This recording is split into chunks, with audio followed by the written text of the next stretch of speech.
Сәлеметсіңдер ме достар? Қазақ тілін үйренуге шақырамын. Бүгінгі сабақтың тақырыбы қоштасу. Как вы знаете, любой разговор начинается с приветствия и заканчивается словами прощания. По правилам делового этикета, прощаясь с человеком, следует не только произнести слова прощания, но и выразить удовлетворенность встречей. Прощаясь, мы тоже используем определенные этикетные формулы. Самым нейтральным считается «до свидания», что в переводе «сау болыңыз», который мы можем сказать любому человеку. Также «қош болыңыз», «прощайте», а если их много, то «қош сау болыңыздар». А хорошо знакомыми людьми, близкими друзьями, чаще прощаемся со словами «қош сау бол», «пока», «ал сау бол», «ну пока». Если мы подразумеваем, что наша встреча состоится в ближайшее или какое-то конкретное время, то можно сказать «келесі кездескенше», до следующей встречи. «Хабарласқанша», до связи. «Келесі аптаға дейін», до следующей недели.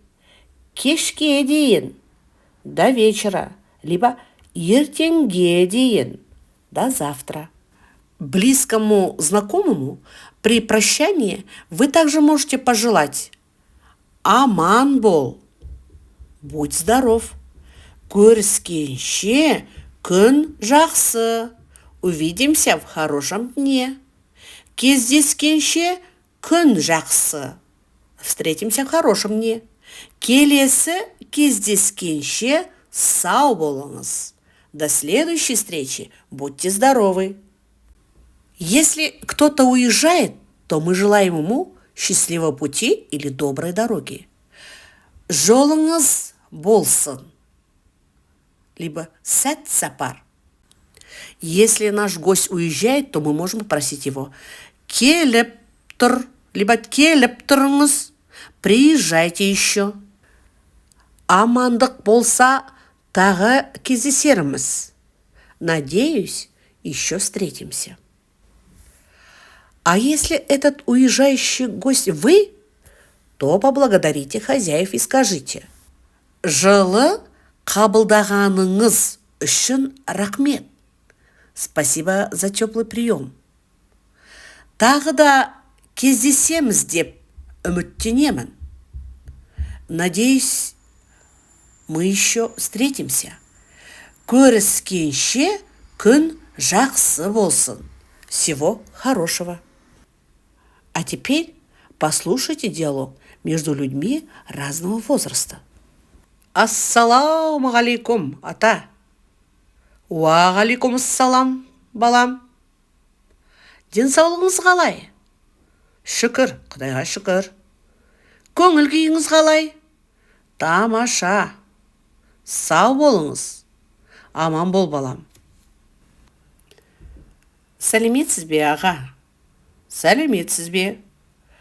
Отбасыңыз қалай? Рахмет, жақсы. Жұмысыңыз қалай? Жаман емес. Жолыңыз болсын. Көріскенше күн жақсы болсын. Сәлем, Алмас. Сәлем, Анар. Қалай? Өте жақсы. Не жаңалық бар?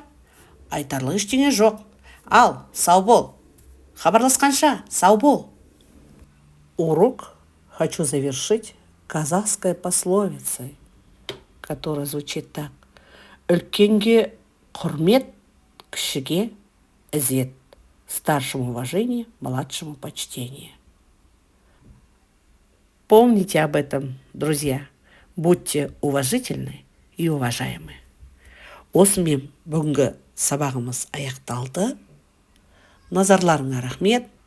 Келесі кездескенше қош сау болыңдар.